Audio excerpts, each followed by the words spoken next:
வணக்கம். இது viral video Azeem see you. நான் உங்கள் அசீம். நம்ம கள்ளக்குறிச்சி வழக்கு இன்றைக்கி விசாரணைக்கு வருதுங்கிறத ஏற்கனவே போன வீடியோவில் சொல்லியிருக்கோம். இந்த வழக்கை பற்றி பேசும்போது எனக்கு சின்ன வயசில் ஒரு வண்டியில் ஒரு கட்டை வச்சுட்டு மேலே ஒரு பொம்மை வச்சுட்டு கை தட்டிகிட்டே இருக்கும். அதில் ஒரு மிட்டாய் இழுத்து இழுத்து வாட்செல்லாம் செஞ்சு கொடுப்பான் பார்த்தீங்களா. அந்த ஜவ்வு மிட்டாய் தான் எனக்கு ஞாபகத்துக்கு வருது. இழுக்க இழுக்க இழுக்க இழுக்க வந்துக்கிட்டே இருக்கும். இவ்வளோண்டு வச்சுட்டு ஒரு மாதம் வரைக்கும் அந்த ஜவ்வு மிட்டாய் விற்றுட்டே இருப்பான். அதே மாதிரி இந்த ஜவ்வு மிட்டாய் இழுக்க இழுக்க வந்துக்கிட்டே இருக்க மாதிரி இந்த வழக்கு இழுக்க இழுக்க போயிட்டே இருக்கும் போல் தெரியுது. இந்த வழக்கு 6ஆம் தேதிக்கு ஒத்தி வைக்கப்பட்டிருக்கு அப்படின்னு சொன்னதுனால இன்றைக்கி 6ஆம் தேதி நம்ம கள்ளக்குறிச்சி கோர்ட்டுக்கு போகலாம், நேராக போய் பார்க்கலாம். சரி, இன்றைக்கி பாப்பா மோகன் சார் ஆர்கியூமெண்ட் இருக்குதுன்னு சொன்னார். அவர் வருவார், ஆர்கியூமெண்ட் இருக்குது, நேராக போய் பார்க்கலாம் அப்படின்னு சொல்லிவிட்டு நான் நேற்று கிளம்ப இருந்த நேரத்தில் எனக்கு ஒரு தகவல் வருது. இந்த மாதிரி கள்ளக்குறிச்சி கோர்ட்டில் ஜட்ஜி மாறிட்டாங்க, ட்ரான்ஸ்ஃபரில் போயிட்டாங்க. ஸோ புது ஜட்ஜி வந்ததுக்கப்புறம் தான் அந்த வழக்கு விசாரணைக்கு வரும் அப்படிங்கிற மாதிரி ஒரு தகவல். சரி, ஜட்ஜி போயிட்டாருன்னா வேறு ஜட்ஜி விசாரிப்பாங்களே அப்படின்ற ஒரு எண்ணம் இருந்தாலும், சரி அவ்வளோ தூரம் போயிட்டு வேஸ்ட் ஆகிடக்கூடாதே அப்படின்னு சொல்லிட்டு எல்லாரையும் காண்டாக்ட் பண்ணேன். யாரையும் காண்டாக்ட் பண்ண முடியல, அன்டைம் ஆகிடுச்சுனால காண்டாக்ட் பண்ண முடியல. ஸோ நான் போகிற இதை ட்ராப் பண்ணிட்டேன். தற்போது கிடைத்த தகவல் நேற்று வந்த தகவலை ஊர்ஜிதப்படுத்தின மாதிரி இருக்குது. ஜட்ஜி ட்ரான்ஸ்ஃபரில் போயிட்டாரு அப்படிங்கிற காரணத்தை காட்டி இந்த வழக்கை 15ஆம் தேதிக்கு ஒத்தி வச்சுருக்காங்க அப்படிங்கிற ஒரு தகவல் தான் இன்றைக்கி கிடச்சிருக்கு. ஸோ இப்போதைக்கு இந்த வழக்கு 15ஆம் தேதிக்கு ஒத்தி வைக்கப்பட்டாலும் அதுக்குள்ளே புதிய ஜட்ஜி 2 நாளுக்குள்ளே போஸ்டிங் வந்துடுவாங்க. ஸோ வந்ததுக்கப்புறம் ப்ரியாரிட்டி பேசிஸில் இந்த வழக்கை 15ஆம் தேதிக்கு லிஸ்டிங் பண்ணி அதுக்கப்புறம் 15ஆம் தேதி இந்த வழக்கை ஏற்றுக்கிறதா, போலீஸ் தரப்பு வாதத்தை ஏற்றுக்கிறதா இல்லை நம்மளோட வாதத்தை ஏற்றுக்கிறதான்றது ஆர்கியூமெண்ட் 15ஆம் தேதிக்கு நடைபெறும் அப்படின்னு நம்பலாம். எந்த தடங்களும் இல்லாத வரைக்கும் அது நடக்கும் அப்படின்ட்டு நம்ம நினைக்கலாம். ஸோ நினப்பு தானே நம்ம ஒரு நம்பிக்கையாக இருக்குது. ஸோ அதை தவிர நம்ம வேறு என்ன செய்ய முடியும்? கையறந்த நிலையில் இருக்கிறோம். நம்ம வழக்கு விசாரணைக்கு கோர்ட்டில் அது நடைமுறை என்னென்ன இருக்கோ அந்த வழிமுறைகள் எல்லாம் பின்பற்றி அதுக்கப்புறம் தான் இது விசாரணைக்கு எடுக்கப்பட்டு ஆர்கியூமெண்ட் நடக்கப்பட்டு அதுக்கப்புறம் இது ஏற்றுக்கலாமா வேணாமான்னு சொல்லி முடிவு பண்ணும். ஒரு வழக்கை ஏற்றுக்கலாமா வேணாமான்னு முடிவு பண்ணுறதுக்கே இவ்வளோ நாள் இழுத்தடித்தாக்கா இந்த வழக்கு எவ்வளோ நாள் இழுத்தடிக்கும் அப்படிங்கிற ஒரு மனப்பதட்டம் எல்லாருக்கும் இருக்க தான் செய்யுது. ஆனால் வேறு வழி இல்லை, நம்ம சட்டம் அப்படி தான் இருக்குது. ஸோ இந்த வழக்கை பொறுத்த வரைக்கும் இப்போதைக்கு தகவல் 15ஆம் தேதிக்கு நீதிபதி ட்ரான்ஸ்ஃபரில் போனனால ஒத்தி வைக்கப்பட்டிருக்கு அப்படிங்கிற விஷயம் மட்டும்தான். ஸோ அடுத்த ஜட்ஜி புதுசாக பொறுப்பு எடுத்ததுக்கப்புறம் அந்த வழக்கு 15ஆம் தேதிக்கு வரும். அந்த வழக்கு 15ஆம் தேதிக்கு வந்ததுக்கப்புறம் நம்ம ஆர்கியூமெண்ட் இருக்கா இல்லை அவர் நான் மறுபடியும் இந்த வழக்கெல்லாம் படித்து பார்க்கணும் அப்படின்னு சொல்லிட்டு அவர் மறுபடியும் ஒத்தி வைப்பாரா அப்படிங்கிறது 15ஆம் தேதி தான் தெரியும். ஸோ இப்போதைக்கு 15ஆம் தேதிக்கு ஆர்கியூமெண்ட் இருக்கும் அப்படின்னு ஒரு நம்பிக்கையோடு இருப்போம், அவ்வளோதான். இதுக்கு இடையில் 2-3 விஷயம் இன்றைக்கி பரபரப்பாக பேசப்படுது. கள்ளக்குறிச்சி விஷயத்தில் மதுரை ஆதீனம் என்னை கொல்ல நடந்த சதி அப்படின்னு சொல்லிட்டு ஒரு பேட்டி கொடுத்து மாட்டிக்கிட்டாரு அப்படிங்கிறது தான் வைரலாக போயிட்டுருக்கு. இப்போ எல்லோரும் அதை பற்றி தான் பேசிகிட்டு இருக்காங்க. ஸோ நானும் அந்த சிசிடிவி ஃபுட்டேஜ், போலீஸ் தரப்புலேருந்து கொடுத்த அறிக்கை, அவங்க ரிலீஸ் பண்ண வீடியோஸ் எல்லாத்தையும் பார்த்தோம். ஸோ இதில் யார் மேலேயும் அந்த தப்பு இருக்கிற மாதிரி தெரியல. இது தற்செயலாக நடக்கப்பட்ட ஒரு சின்ன விபத்து தானே தவிர வேறு எதுவும் இல்லை. அதை உடனே காரை நிப்பாட்டி 2 தரப்பு பேசிட்டு கலைஞ்சு போயிட்டாங்க அப்படிங்கிறது தான் அந்த சிசிடிவி ஃபுட்டேஜ்லேருந்து தெரியுது. இவர் பேட்டி கொடுக்கும்போது இவர் கூட இருந்தாலும் இவனு சேர்ந்துக்கிட்டு கொடுத்த அலப்பறைகள் இருக்குது பார்த்தீங்களா, அதுதான் வாயை கொடுத்து எதையோ புண்ணாக்குன கதைன்னு சொல்லுவாங்க இல்லையா, அது மாதிரி இது.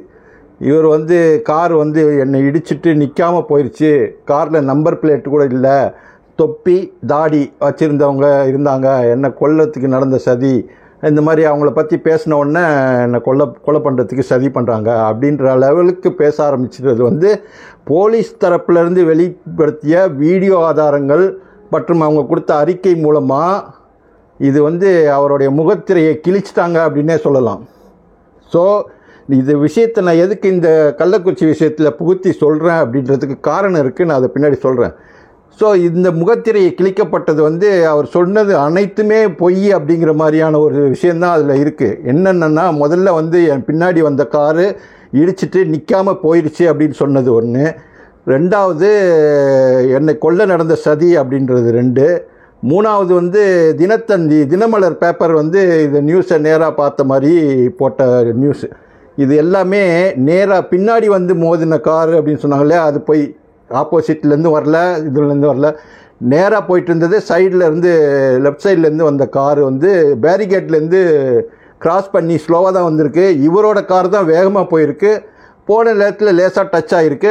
நம்பர் பிளேட்டு கரண்ட்டு கீழே விழுந்துருச்சு. கார்லேருந்து இறங்கி அதை ஒரு நம்பர் பிளேட்டை கையில் எடுத்துகிட்டு காரை ஓரங்கட்டி நிப்பாட்டி வச்சுட்டு மதுரை ஆதீனம் அந்த கார்லேருந்து இறங்கி வந்தவங்களோட பேச்சுவார்த்தை நடத்தினார் அப்படிங்கிற வரைக்கும் அந்த சிசிடிவி ஃபுட்டேஜில் இருக்குது. ஸோ நம்பர் பிளேட் இல்லைங்கிறது தப்பு, கார் இடிச்சிட்டு நிற்காமல் போயிட்டாங்கங்கிறது தப்பு, பின்னாடி தொடர்ந்து வந்து பின்னாடி வந்து திட்டமிட்டு என்னை கொல்ல நடந்த சதி அப்படின்னு சொன்னது தப்பு. இது எதுக்காக அதை திட்டமிட்டு இதை சொல்கிறாங்க அப்படின்னா, இதை வச்சு ஒரு கலவரம் உருவாகணும், அந்த கலவரத்துலேருந்து நம்ம குளிர்காயணும் அப்படிங்கிற மாதிரியான ஒரு இதுதான் எண்ணம் தான் தெரியுது. ஸோ இந்த மாதிரி ஒரு திட்டமிட்டு ஒரு வதந்தியை பரப்புகிறவங்க மேலே காவல்துறை சட்டப்படி நடவடிக்கை எடுக்குமா அப்படிங்கிற மக்கள் கேள்வியாக இருக்குது. அதுக்கு அப்புறமா வருவோம், அது காவல்துறையிட்ட விட்டுருவோம். இதை எதுக்கு இப்போ சொல்கிறேன்னா, இவ்வளோ பெரிய விஷயம் நடந்திருக்கு, அதை மதுரை ஆதீனம் இந்த மாதிரி திரிச்சு சொன்னார் அப்படிங்கிற ஒரு விஷயத்தை எதை வச்சு ப்ரூவ் பண்ணுறாங்க அப்படின்னு பார்த்தீங்கன்னா, சிசிடிவி ஃபுட்டேஜு அப்படிங்கிற ஒரு விஷயத்தை வச்சு ப்ரூவ் பண்ணி ஆதீனம் சொன்னது பொய், முழுக்க முழுக்க பொய், திட்டமிட்டு பரப்பப்பட்ட வதந்தி அப்படிங்கிறத தெளிவாக ப்ரூவ் பண்ணியிருக்காங்க காவல்துறை. இதுக்கு அவங்களுக்காக ஒரு பாராட்டு தெரிவிச்சிட்டோட அந்த விஷயத்துக்கு வருவோம். ஸோ சிசிடிவி ஃபுட்டேஜு எந்த அளவுக்கு முக்கியத்துவம் வாய்ந்தது அப்படிங்கிற ஒரு விஷயத்தை தான் இதில் வந்து நான் நுழைக்க விரும்புகிறேன். ஸோ அந்த சிசிடிவி ஃபுட்டேஜு அதில் இருந்து இந்த விஷயத்தை வந்து முழுக்க பொய் அப்படின்னு நிரூபிக்கிறதுக்கு இப்படி சுன்ற நேரத்தில் நிரூபிச்சுட்டு போகிற மாதிரியான ஒரு சூழ்நிலை இருக்கும்போது, அதே மாதிரியான ஒரு சூழ்நிலை ஏன் கள்ளக்குறிச்சி மாணவி வழக்கில் இல்லை அப்படிங்கிறது தான் நம்ம கேள்வியாக இருந்துகிட்ருக்கு இது வரைக்கும். ஸோ அந்த ஃபுட்டேஜே இல்லை அப்படிங்கும்போது, அந்த மாணவி விழுந்த இடம் வந்து அந்த கேமரா கோணங்கள் கவர் பண்ணாத ஒரு இடத்த தேர்ந்தெடுத்து குதிச்சா அப்படிங்கிற மாதிரியான ஒரு சிச்சுவேஷன் வந்து சந்தேகத்தை வலுப்படுத்துது. அப்படின்னு நாங்கள் கேட்குறதுல என்ன சந்தேகம், என்ன தவறு இருக்குது அப்படின்றது தான் நம்மளோட கேள்வி. ஸோ கேமராவோடைய கோணம் அந்த இடத்துல இருக்காது அப்படின்னு யாருக்கு தெரியும்? அந்த மாணவிக்கு தெரிஞ்சிருக்க வாய்ப்பில்லை. ஸோ அந்த கேமராவை ஃபிக்ஸ் பண்ணவங்களுக்கு தான் தெரிஞ்சிருக்கும். ஸோ அந்த கேமரா ஃபிக்ஸ் பண்ணது யார்? பள்ளித்தரப்பு. ஸோ அந்த பள்ளித்தரப்பு கேமரா கோணம் இந்த இடத்துல இருக்காது அப்படிங்கிறது கேமரா ஃபிக்ஸ் பண்ணவங்களுக்கும் அந்த கேமரா ஆப்ரேட் பண்ணுறது கண்ட்ரோல் ரூமில் இருக்கவங்க இவங்களுக்கு தெரிஞ்ச ஒரு விஷயம். கரெக்டாக அந்த மாணவி அந்த இடத்துல விழுகிறா அப்படின்னா, இதுக்கு மேலே நான் சொல்ல வேண்டியதில்லை, உங்களோட யூகத்துக்கு விட்டுக்கிறேன். நீங்கள் என்ன நினைக்கிறீங்கன்றதை கமெண்ட் செக்ஷனில் வந்து சொல்லுங்கள். ஸோ இந்த விஷயத்தை பொறுத்த வரைக்கும் கேமரா வந்து சிசிடிவி ஃபுட்டேஜ் ஆதாரம் வந்து எவ்வளோ முக்கியத்துவம் வாய்ந்தது அப்படிங்கிற ஒரு விஷயம் வந்து கள்ளக்குறிச்சி விஷயத்துலேயும் தேவை அப்படிங்கிறது தான் நம்ம வலியுறுத்திட்டு வந்துட்டுருக்கோம். ஸோ அந்த கள்ளக்குறிச்சி விஷயத்தில் அந்த சில ஆவணங்கள் ஓப்பன் ஆகாமல் இருக்கிறது இல்லையா, அதெல்லாம் ஓப்பன் பண்ணி கொடுக்கணும் அப்படிங்கிறது தான் நம்ம கேள்வியாக இருந்துகிட்ருக்கு. அதெல்லாம் கொடுக்க முடியாதுன்னு சொன்னதுக்கப்புறமும் நம்ம ஆட்சேபனை மனுவை தாக்கல் பண்ணிவிட்டு இன்றைக்கி சூழ்நிலையில் நம்ம அவங்க போலீஸ் தரப்புலேருந்து கொடுத்த பதில் மனுவை வச்சுட்டு ஆர்கியூமெண்ட் பண்ணுறதுக்கு வெயிட் பண்ணிகிட்ருக்கோம்.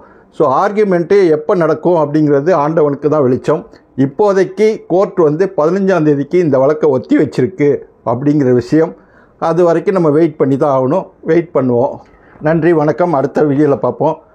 அப்புறம் ஒரு விஷயம், இந்த வீடியோ பற்றின உங்கள் கருத்துக்களை கமெண்ட் செக்ஷனில் தயவுசெய்து சொல்லுங்கள். வீடியோ பிடிச்சிருந்தால் மறக்காமல் லைக் போட்டுருங்க. சப்ஸ்கிரைப் பண்ணாதவங்க சப்ஸ்கிரைப் பண்ணிக்கோங்க. நன்றி, வணக்கம். அடுத்த வீடியோவில் பார்ப்போம்.